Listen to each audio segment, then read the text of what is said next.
Season greetings, geeks and nerds, and ladies universe, and I'm white and nerdy. And, Christmas is coming up relatively soon, and that usually is a good sign. But when I started talking about the Christmas cartoons, I just talked about odds and ends ones here and there, but I didn't really focus on the main centerpiece of Christmas. No, not the Lord and Savior Jesus Christ, no. Well, I'm not really a religious sort, but if you are, then good for you. No, I'm referring to the immortal Santa Claus.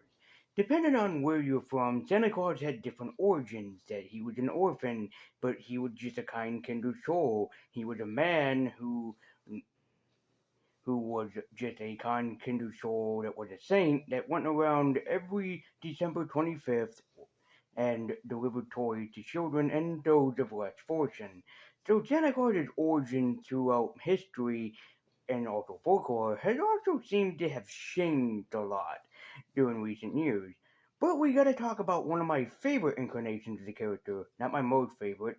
At some point, I will have to review the life and adventures of Santa Claus, but maybe for internet, like, whenever. No, instead, I'm gonna talk about one of my favorite classics and the one that really made me really love and honor Mickey Rooney in the role of Santa Claus. And before talking about Santa Claus is Coming to Town. This immortal Christmas classic not only has Mickey Rooney, but also stars Keenan Wynn and also the immortal Fred Astaire. Does it still hold up all these years later?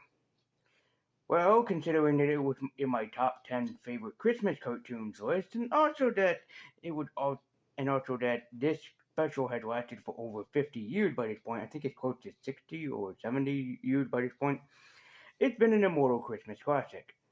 As such, let's dig into, let's arrive with Santa Claus is Coming to Town, go to town with Santa Claus, and find out just exactly why this immortal Christmas classic is probably my favorite, and also why I consider Mickey Rooney my favorite Santa Claus above everyone else in the entire world.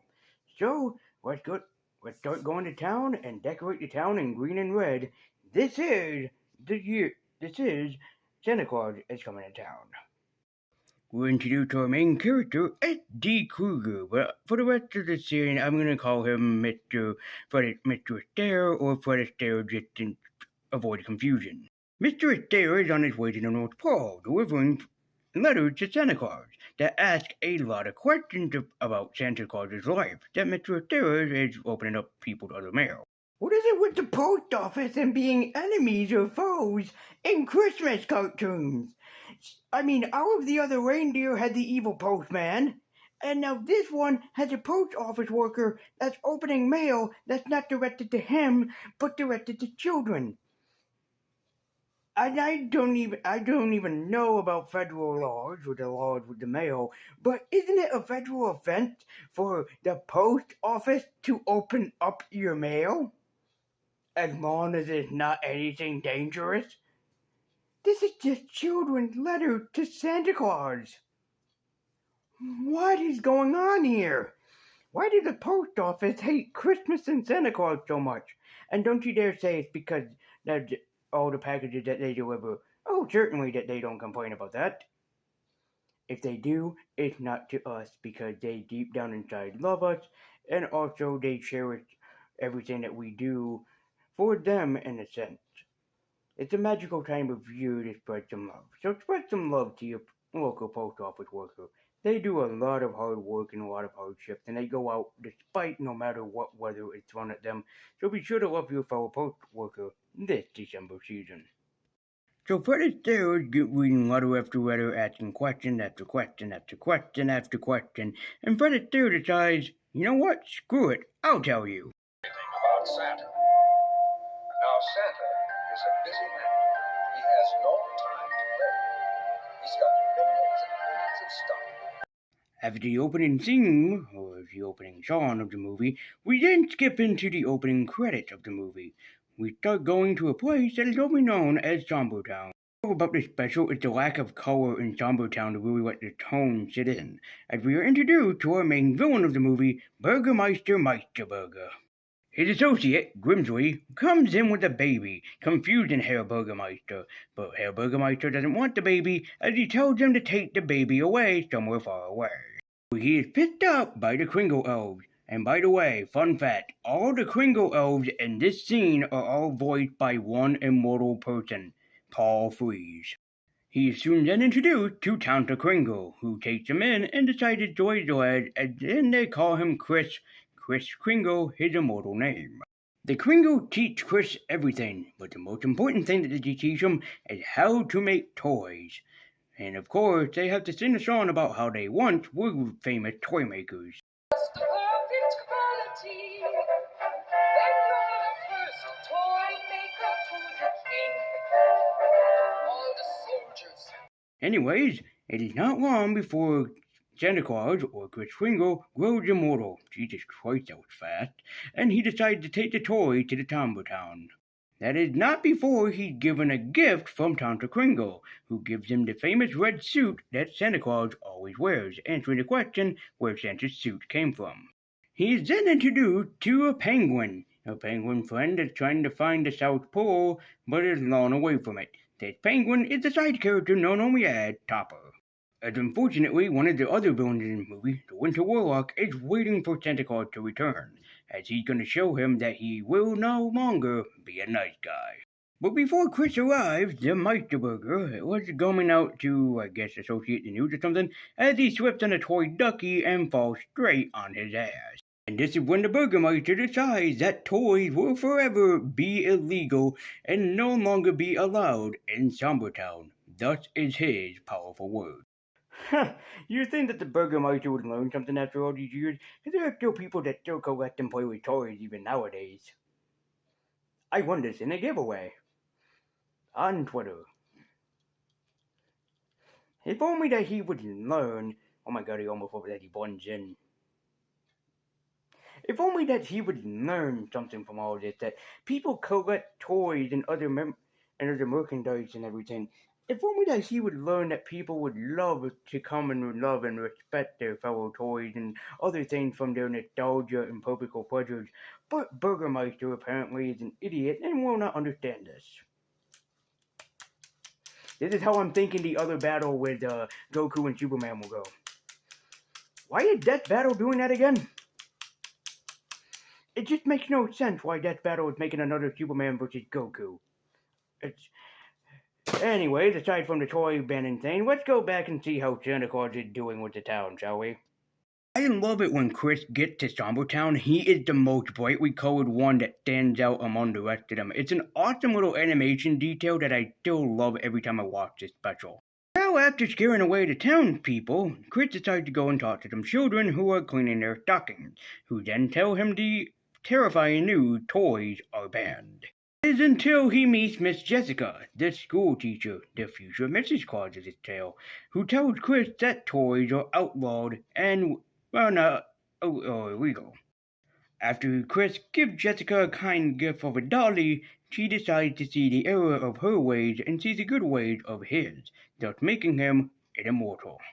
Now, Mickey Rooney is only the voice actor in this, but his legacy really started here. This is where a lot of people like me, my older sister, and a bunch of others really see Mickey Rooney as a very powerful and impactful Santa Claus. And I think it's because Mickey Rooney just had this nice, calming, polite voice that people just listen to, and it's just amazing. Even watching him in one of the Full House Christmas specials where he was the owner of a joke store, yeah, he can change his voice so he sounds more like terrifying and menacing, but Mickey Rooney just had this nice, polite, calming, very sincere voice, and he was the perfect pick for Santa Claus just because he just had this nice, soothing, and calm voice. Oh, and by the way, in case you want to know, yes, the model that they are using in Santa Claus is Coming to Town is based off of Mickey Rooney. For those of you that don't know or are not aware, Mickey Rooney, before he became older and lost his hair, he was a redhead. I just thought I'd point that out just in case anybody felt the need to point it out for me. Same as Lucille Ball from I Love Lucy. Yeah, Mickey Rooney was a redhead. Go and watch some of his other older movies where it was in color when he was younger, and you'll definitely see the difference. So it's nice to know that like this is the reason why I love him. It's because his voice is so soothing and so sincere and so polite. It's just that you feel Santa Claus in his presence. Unlike some other assholes out there in the world that decide that they can just throw whatever voice that they want to for Santa Claus. You do know it takes a skill to voice Santa Claus, right? To have this very nice and perfected voice. We don't need terrifying Santa Clauses around here. And we don't need the ones that think that they know how Santa Claus sounds in other Christmas cartoons and media, where Santa Claus just doesn't sound as good as he should. Yeah. You need a nice, polite voice like Mickey Rooney or James McAvoy, of all things. You do realize this, right? This is why people really do love the Santa Claus, that nice, polite voice that he has. Some other jerk offs or some fuck faces that in other media and mostly in popularity, I suppose, that they decide to just cast whoever that they can as Santa Claus without giving rhyme or reason to how his voice should sound. Or they should use Mickey Rooney, more than likely Mickey Rooney, as the main stepping stones of how Santa Claus should sound. So Chris decides to stay in town and hand out toys to the good children, all for an exchange and gift. They give him a kiss, he gives them a toy, which is a strange exchange system. Chris or Santa Claus, it's just so nice to give a toy to the Burgermeister, a being that is so evil, but kindness of a toy brought joy to him. However, when Chris runs out from Sombertown after being chased out, he is soon run into the Winter Warlock, who the Winter Warlock decides to trap him in a few trees. But Santa Claus, being Santa Claus, wants to give the Warlock a toy, because he thinks the Warlock is kind enough to deserve one. So Santa Claus gives the Warlock a toy train, out of the kindness of his heart and the kindness that he deserves, with the kindness melted the Warlock's icy heart. But the Warlock wonders if the change is forever, because nobody can really just go from bad to good in just an instant, so he's worried about becoming evil yet again. Yeah, well, a toy is a great way to basically emphasize the point of the kindness of Santa Claus. There is another way that you can defeat evil. One truly magical way that you can really defeat the forces of evil. And in fact, it's a way that not too many people know this about, but evil must beware the true power, for evil can be changed with only one special ability. Purpose is this crime-fighting device?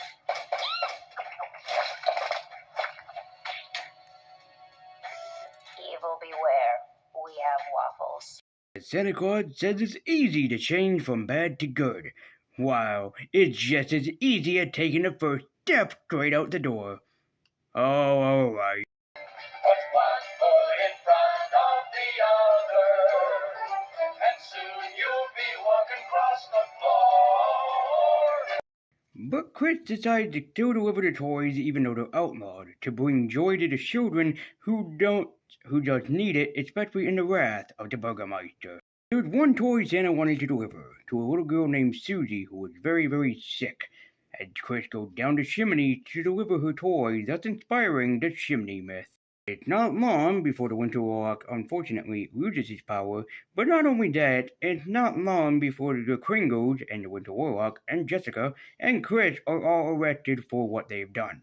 And Jessica decides that she needs to do what's right. So Jessica decides to fall in love with Chris. Screw everything in the world that has happened up to this point, Chris is the answer.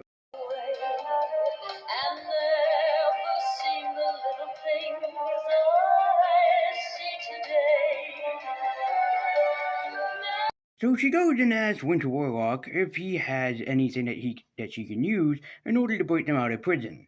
The Warlock unfortunately tells her that he doesn't have very many magical abilities left. He says that he has the magic seed corn that can make reindeer fly.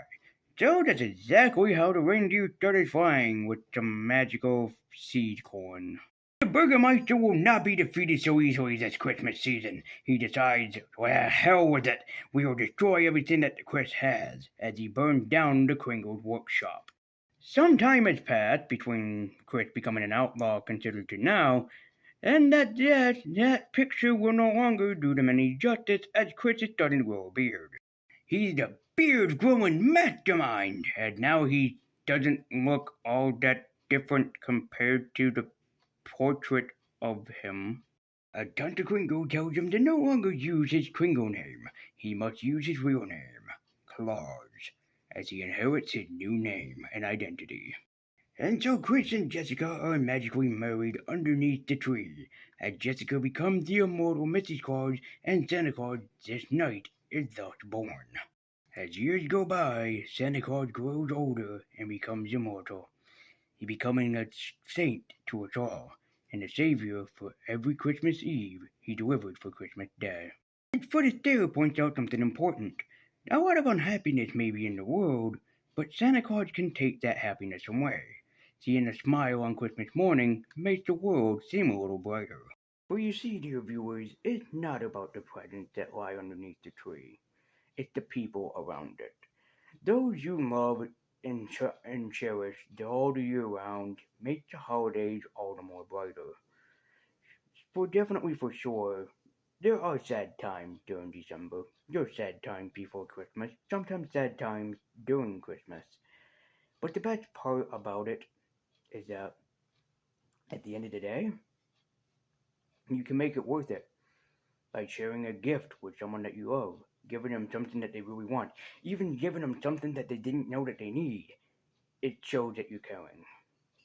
Something that someone can give another is something worthwhile and so special throughout the whole year through. And that is the power of Santa Claus, is the power of giving.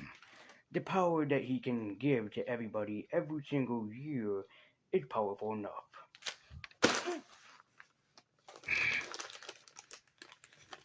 I got a gift from Santa. I'll deal with it. Besides, it's early this season. Alright. We got some animes here. We have the complete series of something called Carnival, which I've never heard of, and something called Drifter from the creator of Helsing. So, before we do it, look forward to seeing me review the next year. I don't know when, but just next year. Thanks, Santa. That was a nice gift, and I'm hoping that you guys will enjoy your nice gifts as well too. But anyway, thank you guys so much for watching. Be sure to like, comment, and subscribe. Click that bell icon to be notified every time I make an upload. And next time, I think that we're going to escape from the magic of Santa Claus to something else that's equally as magical. Falling in love. Join me next time as we're going to go to Frosty's Winter Wonderland and the birth of not only Crystal the Snowman, but a very magical Christmas wedding.